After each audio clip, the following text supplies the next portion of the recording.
Welcome back. The story that I am about to tell you will astonish you in your entire life. At the heart of this story are two couples, Isabelle and Ryan Hartwell, both in their early 50s, who had been pillars of the community for over 2 decades. They were the couple everyone admired, successful, well-respected, and seemingly blissfully married. Their home was often the center of neighborhood gatherings, a place where laughter and conversation flowed freely. Just 3 houses down, the newlywed Lila and Ethan Lawson had recently moved in.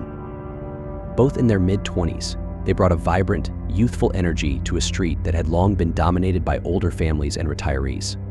Their arrival was met with curiosity and warmth from their neighbors, particularly the Hartwells. Little did anyone know that the lives of these 4 individuals would soon become entangled in a web of desire, obsession, and murder. What began as a tantalizing experiment in sexual exploration would spiral into a nightmare, leaving one dead, another imprisoned, and 2 others grappling with the consequences of their choices. This is the story of how a seemingly innocent proposition led to a brutal crime that would be splashed across national headlines and forever change the lives of those involved. It's a cautionary tale of the passions that can lie beneath the surface of even the most ordinary seeming individuals and the devastating consequences of yielding to forbidden temptations. Isabelle Hartwell had always been the golden girl. Growing up in Seattle, she was the captain of her high school cheerleading squad, prom queen, and valedictorian. But Isabelle was more than just a pretty face. She had a sharp mind and boundless ambition. She met Ryan Hartwell during her sophomore year at the University of Washington. Ryan, 2 years her senior, was the star quarterback with a bright future ahead of him. Their courtship was the stuff of campus legend, the perfect couple that everyone envied. They married shortly after Isabelle's graduation, with dreams of conquering the world together. However, Ryan's promising football career was cut short by a knee injury in his first year as a professional player. He pivoted to sports management, quickly climbing the corporate ladder. Isabelle, meanwhile, pursued a career in marketing, her creativity and drive making her a rising star in the field. Their move to the new neighborhood coincided with the birth of their daughter, Lily. They threw themselves into parenthood and their careers with equal fervor. From the outside, they seemed to have it all: successful careers, a beautiful home, and a loving family. But as the years went by, cracks began to appear in their perfect facade. Ryan's work kept him away from home for longer stretches, and he began to put on weight, losing the athletic physique that had first attracted Isabelle. For her part, Isabelle found herself increasingly restless. With Lily away at college, the house felt empty, and her job no longer provided the satisfaction it once did. Isabelle began to wonder if this was all there was to life. She started yoga classes, joined a book club, and even flirted with the idea of taking dance lessons, anything to fill the growing void she felt. She found herself envying the young couple she saw, with their passionate embraces, lingering kisses, and carefree laughter. When was the last time she and Ryan had shared such moments of intimacy and desire? Ryan, oblivious to his wife's discontent, continued his routine of long hours at the office, followed by evenings in front of the TV with a beer in hand. Their conversations became perfunctory, limited to discussions about bills, home maintenance, and occasional updates about Lily. As her 50th birthday approached, Isabelle felt a growing sense of panic. Was this how she would spend the rest of her life? The woman who had once been voted most likely to succeed now felt trapped in a gilded cage of her own making. It was in this state of mind that Isabelle first laid eyes on Ethan Lawson. Young, handsome, with a lean swimmer's build and an effortless charm, Ethan represented everything that was missing from Isabelle's life: excitement, passion, and the promise of adventure. For the first time in years, Isabelle felt a stirring of desire deep within her, an almost forgotten yearning that left her breathless. She watched Ethan and his young wife, Lila, move into the neighborhood, her eyes lingering on the way Ethan's hand would brush against Lila's back, the way he would kiss her gently on the forehead. An idea began to form in Isabelle's mind, an idea that would change everything. Lila Lawson, born Lila Khalil, was the daughter of Lebanese immigrants who had settled in Portland 2 decades earlier. Growing up, she had always felt caught between 2 worlds: the traditional values of her parents and the liberal, free-spirited culture of the Pacific Northwest. Lila stood out in a city that was predominantly white. From a young age, Lila showed a passion for art. Her parents, while supportive, always emphasized the importance of a practical career. As a compromise, Lila studied graphic design at Portland State University, finding a way to merge her creative instincts with a marketable skill. It was during her final year at PSU that Lila met Ethan Lawson. She was working on her thesis project at a local coffee shop when Ethan, a barista there, struck up a conversation about her sketches. Ethan, with his easy charm and boyish good looks, immediately captured Lila's attention. He would often lean in close as they talked, his voice a low murmur that sent shivers down Lila's spine. Their fingers would brush as he handed her a coffee, a simple touch that felt electric. Ethan had grown up in a small town in rural Oregon, the youngest of 4 boys in a working-class family. He had moved to Portland 3 years earlier, drawn by the city's vibrant art scene and progressive culture. While he worked as a barista to pay the bills, his true passion was photography. His Instagram account, filled with moody black and white portraits in stark urban landscapes, had a modest but growing following. Their romance was a whirlwind, filled with stolen kisses in the coffee shop, late-night conversations that blurred the lines between art and life, and passionate embraces that left them both breathless. Within weeks of their first meeting, they were inseparable. Eric and Lila were inseparable. They spent their days exploring Portland's hidden gems, secret gardens, underground art galleries, and hole-in-the-wall music venues. Ethan introduced Lila to urban exploration, and she, in turn, taught him about Lebanese cuisine and culture. To Lila, Ethan represented freedom and self-expression. He encouraged her to pursue her art without compromise, to break free from the expectations of her family and society. With Ethan, Lila felt seen and understood in a way she never had before. For Ethan, Lila was his muse and his anchor. Her quiet strength and unwavering support gave him the confidence to pursue his photography more seriously. He began to book small gigs, weddings, local band promotional shots, even a few magazine spreads. Their decision to get married came as a surprise to many who knew them. Both sets of parents expressed concern about the speed of their relationship, but Ethan and Lila were convinced they had found their soulmates. They had a small ceremony in a sculpture garden, surrounded by their closest friends and family. The move was a practical decision.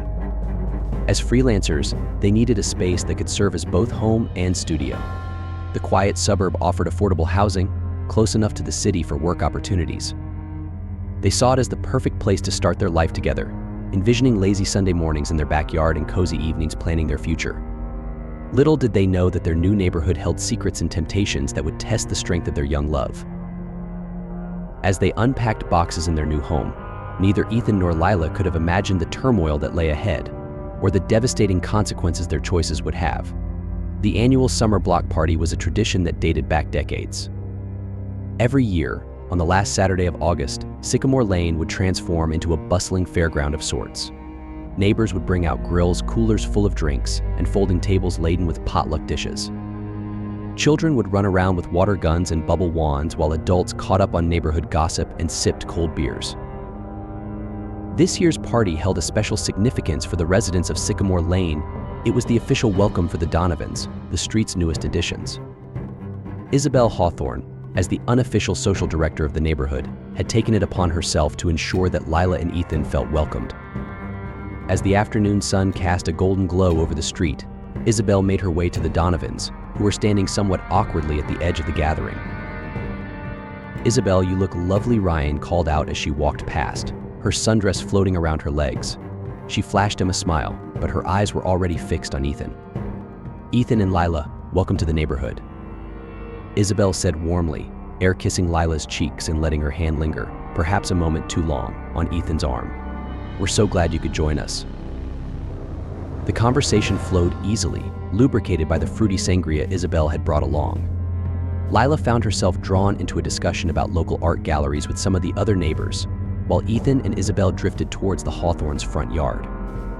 "You have a beautiful home," Ethan commented, his eyes roving over the house. Isabelle beamed with pride. "Why, thank you," she replied. "You should see the inside. We recently renovated the master bathroom. Perhaps I could give you a tour sometime, get you some ideas for your own place." The flirtatious undertone in Isabelle's voice was unmistakable. Ethan, slightly taken aback but not displeased, felt a flush creep up his neck. Before he could respond, Ryan appeared, clapping a hand on Ethan's shoulder. "Hope my wife isn't talking your ear off, son," Ryan chuckled. Isabelle shot him a look that mixed annoyance and affection. Actually, she was just offering to show me your renovation, Ethan said, his voice slightly strained. As the evening wore on, the two couples found themselves gravitating towards each other. Lila, charmed by Ryan's dad jokes and genuine interest in her artwork, found herself relaxing for the first time since moving in. Isabelle, meanwhile, hung on Ethan's every word as he described his photography projects. By the time the party wound down, seeds had been planted, seeds of attraction, curiosity, and temptation that would soon grow into something none of them could have anticipated.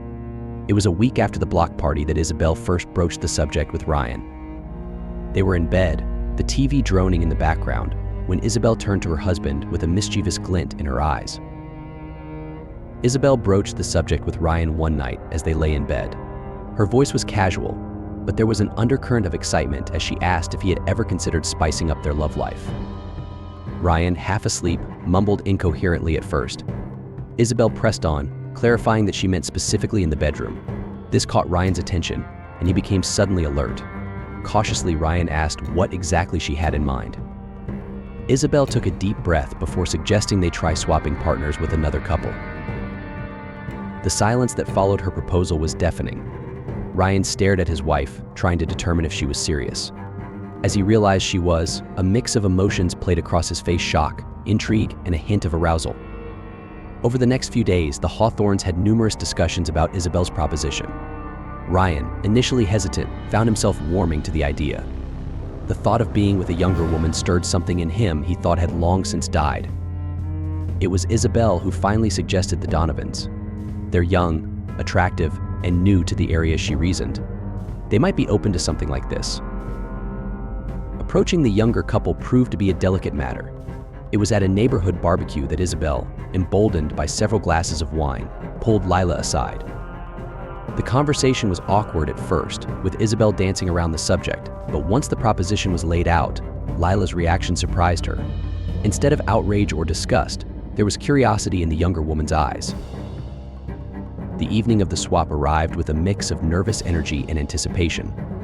The Hawthorns had suggested using their home, citing their finished basement as a perfect private setting. As Lila and Ethan walked up the driveway hand in hand, Lila could feel her heart pounding in her chest. "Are we really doing this?" He squeezed her hand reassuringly, but she could see the apprehension in his eyes as well. Isabelle greeted them at the door, her smile a little too bright, her laugh a little too loud. The forced casualness of the situation was palpable as they made small talk over glasses of expensive red wine. Ryan busied himself with the stereo, filling the room with soft jazz in an attempt to ease the tension. After what seemed like an eternity of awkward conversation, Isabelle finally stood up. So she said, her voice barely above a whisper, "Shall we?" They had agreed beforehand on the pairings: Isabelle with Ethan, Ryan with Lila. As they split off, Lila couldn't help but glance back at Ethan, a moment of uncertainty passing between them. But then Ethan disappeared down the hallway with Isabelle, and Lila found herself alone with Ryan. Ryan led Lila to the guest bedroom, his hand gentle on the small of her back. Despite his earlier bravado, he felt a wave of nervousness wash over him. It had been years since he'd been with anyone other than Isabelle. As the night unfolded, the tension between the couples escalated. Isabelle and Ethan found themselves in the master bedroom, the atmosphere thick with unspoken desires. The soft glow of the bedside lamp cast long shadows, accentuating the curves of Isabelle's body as she stood, feeling the weight of Ethan's gaze. He approached her slowly, almost hesitantly, as if each step brought him closer to something forbidden. Isabelle could feel her pulse quicken as his hand brushed against her arm, sending a shiver of anticipation down her spine. The light touch ignited something deep within her, something she had long since buried in the routine of her marriage. "Ethan," she whispered, her voice trembling with a mixture of fear and desire. But instead of responding, Ethan cupped her face gently, his thumb tracing the outline of her lips. The gesture was tender, yet filled with a hunger that spoke volumes. Unable to resist any longer, Isabelle closed the distance between them, pressing her lips against his in a kiss that was both fierce and desperate. Ethan responded in kind, his hands roaming down her back, pulling her closer until there was no space left between them.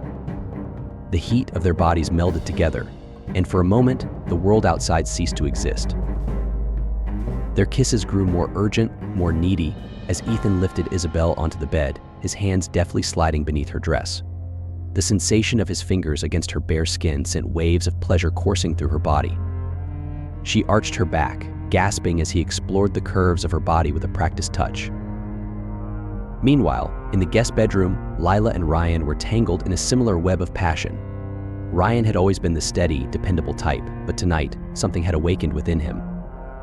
The sight of Lila's youthful beauty, her bright eyes filled with excitement, had stirred something primal in him. As Lila kissed him, Ryan felt a surge of energy, as if he was reclaiming a part of himself that had been lost over the years. He kissed her back with a fervor he hadn't felt in ages, his hands gripping her waist as he pulled her closer. Lila responded eagerly, her fingers threading through his hair as she deepened the kiss. The room was filled with the sound of their heavy breathing, their moans of pleasure as they explored each other's bodies. Lila gasped as Ryan's hand slid beneath her blouse, his fingers tracing the lines of her ribs before moving higher. She felt a thrill of anticipation as he leaned down to kiss the sensitive skin of her neck, his lips warm against her flesh. Back in the master bedroom, Isabelle and Ethan were lost in their own world of desire. Isabelle felt a rush of exhilaration as Ethan undressed her, his hands leaving a trail of fire wherever they touched. She reveled in the sensation of his lips on her skin, the way he worshipped every inch of her body as if she were a goddess. The night was a blur of passion and lust, a whirlwind of emotions that left all four of them breathless and spent. As they lay in the afterglow, each of them felt a mixture of satisfaction and guilt, the reality of what they had done slowly sinking in. But in that moment, as they held each other close, all that mattered was the connection they had found, the fire that had been reignited within them. The night had changed them in ways they couldn't yet comprehend, and as they drifted off to sleep, they couldn't help but wonder what the future would hold. In the days following the swap, life seemed to return to normal, but beneath the surface, changes were brewing, particularly in Ethan Donovan. Ethan found himself unable to stop thinking about Isabelle. The encounter had awakened something in him, a hunger he'd never experienced before.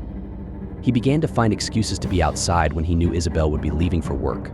He'd wave, trying to appear casual, but his eyes would linger on her long after she'd driven away. Lila noticed the change in her husband almost immediately. Ethan seemed distracted, often lost in thought. When she tried to initiate intimacy, he was either too tired or not in the mood. Their once passionate lovemaking became infrequent and mechanical. One afternoon, Lila came home early from a client meeting to find Ethan's photography workspace in disarray. As she began to tidy up, she noticed something odd. Hidden beneath a stack of prints was a folder filled with photos of Isabelle. Some were clearly taken from a distance, capturing Isabelle. Gardening, getting her mail, or walking to her car. Others were more intimate, zoomed-in shots through windows, Isabelle in various states of undress. Lila felt her stomach churn. This wasn't just a harmless crush or the after effects of their encounter. This was something much more sinister. Meanwhile, Isabelle had begun to notice Ethan's increased presence in her daily life. At first, she was flattered by the attention, even reciprocating with flirtatious glances and accidental touches when they ran into each other. But as the days wore on, Ethan's behavior became more erratic and intense. He began sending her messages at all hours, alternating between passionate declarations of love and angry accusations when she didn't respond quickly enough. Isabelle tried to let him down gently, explaining that their encounter was a one-time thing, but Ethan refused to accept it. One night, Isabelle awoke to the sound of something hitting her bedroom window. Peering out, she saw Ethan standing in her front yard, a handful of pebbles in his hand, his eyes wild and unfocused, locked onto hers. "I can't live without you," Isabelle, he called out, his voice breaking. "We're meant to be together." Isabelle quickly closed the curtains, her heart racing. She woke Ryan, who grumbled as he went to confront Ethan. By the time Ryan made it outside, Ethan had disappeared into the night, leaving only a crumpled bouquet of flowers on the front step. As Isabelle lay awake that night, she realized with growing horror that her exciting sexual experiment had unleashed something dark and dangerous. She had no idea how right she was or how tragic the consequences would be. Over the next few weeks, Ethan's behavior spiraled further out of control. His obsession with Isabelle consumed every aspect of his life. He neglected his photography business, spending hours stalking Isabelle's social media accounts and driving by her house. Lila watched helplessly as her husband transformed into someone she barely recognized.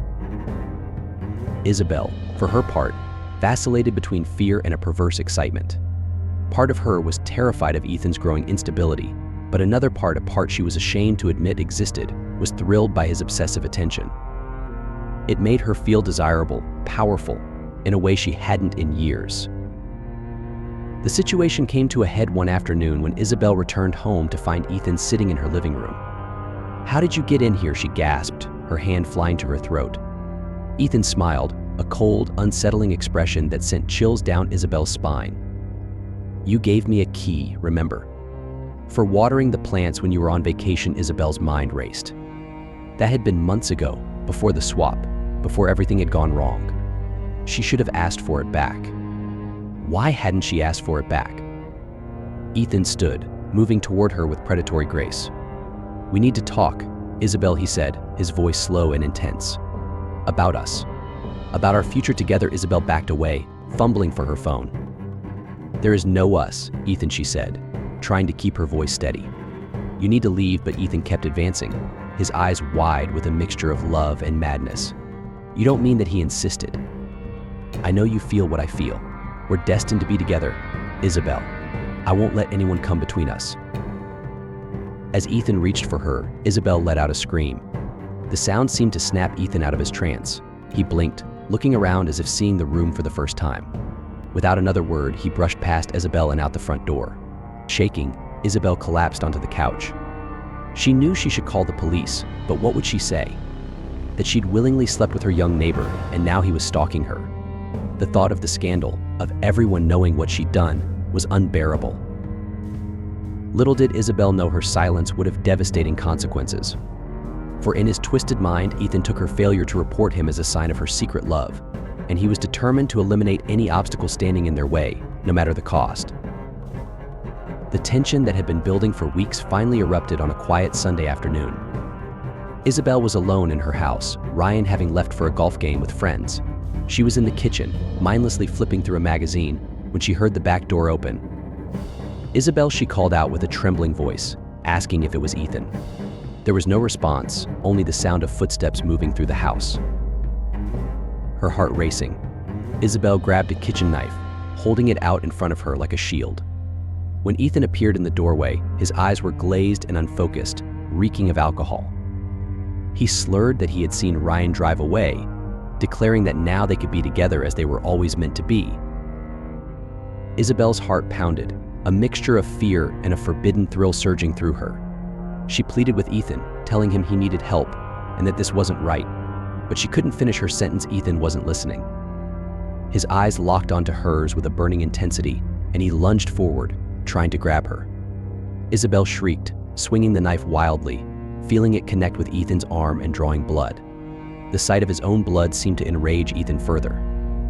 He roared in anger and lunged at her again. In the ensuing struggle, the knife clattered to the floor.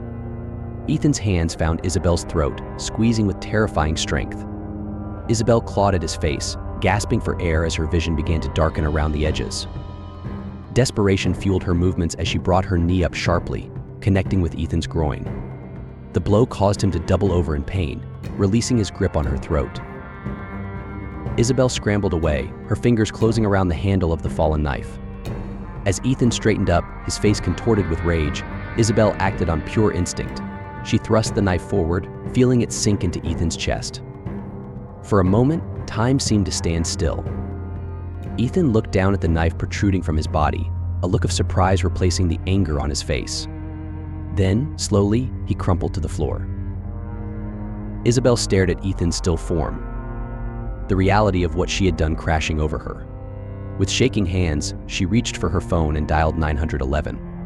The quiet of the community was shattered by the wail of sirens as police cars and an ambulance converged on the Donovan residence. Neighbors poured out onto their front lawns, watching in shock as paramedics rushed into the house, only to emerge shortly after, shaking their heads grimly. Detective Liam Reeves, a veteran of the Portland Police Department, arrived on the scene to find a distraught Isabelle Donovan being questioned by officers. Her hands and clothes were stained with blood, her eyes wild with shock and fear. As Reeves approached, he overheard snippets of Isabelle's statement. She was saying that Ethan had attacked her, that she had no choice, expressing shock and disbelief at what she had done.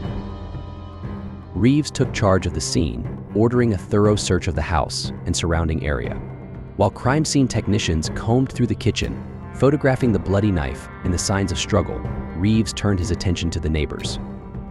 Lila Donovan stood at the edge of the police tape, her face a mask of disbelief and horror. Reeves approached her gently, introducing himself as Detective Reeves and confirming that the victim was her husband. Lila nodded mutely, tears streaming down her face. When Reeves pressed her about when she had last seen Ethan, Lila managed to choke out that it had been that morning. She explained that Ethan had said he was going for a walk, but her voice trailed off as she struggled to process the situation. Unable to continue, she broke down, sobbing. Reeves made a note in his pad before moving on to question other neighbors. As he gathered more information, a story began to emerge of a quiet neighborhood rocked by an unthinkable crime. As the body of Ethan Donovan was wheeled out on a gurney, covered by a sheet, Reeves couldn't shake the feeling that there was more to this case than a simple home invasion gone wrong. The look in Isabelle Donovan's eyes, a mixture of relief and guilt, told him that unraveling the truth would be a complex and delicate process. In the days following Ethan's death, Detective Reeves dove deep into the lives of both the Donovans and the Hawthorns. What he uncovered was a tangled web of secrets and lies that painted a very different picture from the initial reports of a random break-in. Interviews with neighbors revealed whispers of an illicit affair between Isabelle and Ethan. Cell phone records showed an overwhelming number of calls and messages from Ethan to Isabelle in the weeks leading up to the incident, many of which had gone unanswered. But it was the discovery of Ethan's photography studio that blew the case wide open. Hidden among his professional equipment, detectives found a camera with a high-powered zoom lens and memory cards filled with hundreds of photos of Isabelle, many taken without her knowledge. When confronted with this evidence, Lila broke down. Through tears, she revealed the truth about the partner swap and the subsequent obsession that had gripped her husband. She spoke of Ethan's erratic behavior, his neglect of their marriage, and her own fears about his mental state. Isabelle, faced with the mounting evidence, finally confessed to the full story. She admitted to the affair and the stalking, but maintained that the final confrontation had been in self-defense. Ryan, devastated by his wife's infidelity, nonetheless stood by her side throughout the ordeal. As Reeves pieced together the events that led to that fatal Sunday afternoon, he was struck by the tragedy of it all. What had begun as a misguided attempt to spice up a stagnant marriage had spiraled into an obsession that cost a young man his life and forever changed the lives of all involved. The case, once thought to be a straightforward home invasion, was now revealed to be a complex tale of desire, betrayal, and deadly obsession. The prosecution painted Isabelle as a bored housewife who initiated an affair with a younger man and then killed him to keep her indiscretion secret. They emphasized the premeditated nature of her actions, pointing to the convenient absence of her husband on the day of the killing. The defense, led by high-profile attorney Simone Jeff, argued passionately that Isabelle was a victim of stalking and harassment who acted in self-defense. They presented evidence of Ethan's obsessive behavior and called expert witnesses to testify about the psychological impact of stalking on victims. Lila's testimony proved to be a turning point in the trial. Her emotional account of Ethan's descent into obsession and her own fear for Isabelle's safety swayed many jurors. "She's not the monster they're making her out to be," Lila said through tears. Ethan. He wasn't himself at the end. What happened is a tragedy, but Isabelle was as much a victim as anyone. In her closing arguments, Simone Jeff appealed to the jury's sense of empathy. "Put yourself in Isabelle's shoes," she implored. Terrified, alone, confronted by a man who had been stalking her for weeks, she did what anyone would do. She fought for her life. As the jury filed out to begin deliberations, the courtroom buzzed with speculation. The fate of Isabelle Donovan and the final judgment on this suburban tragedy now rested in their hands. Isabelle Donovan was sentenced to 5 years in prison, with the possibility of parole after 3. As Isabelle was led away from the courtroom, the impact of the tragedy on all involved was palpable. Ryan Donovan, his face haggard from the stress of the trial, watched his wife disappear through the courtroom doors. Despite the revelations of her infidelity, he had stood by her throughout the ordeal. Now he faced the prospect of years alone, grappling with the consequences of their ill-fated experiment. Lila Donovan, widowed and alone, retreated from public life. The trauma of losing Ethan and the public exposure of their private lives left deep scars. She threw herself into her art, producing a series of haunting paintings that would later be hailed as a powerful exploration of grief and betrayal.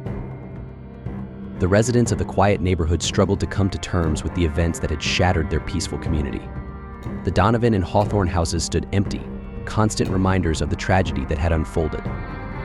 Some neighbors moved away, unable to bear the memories. Those who stayed found their trust in one another irrevocably altered.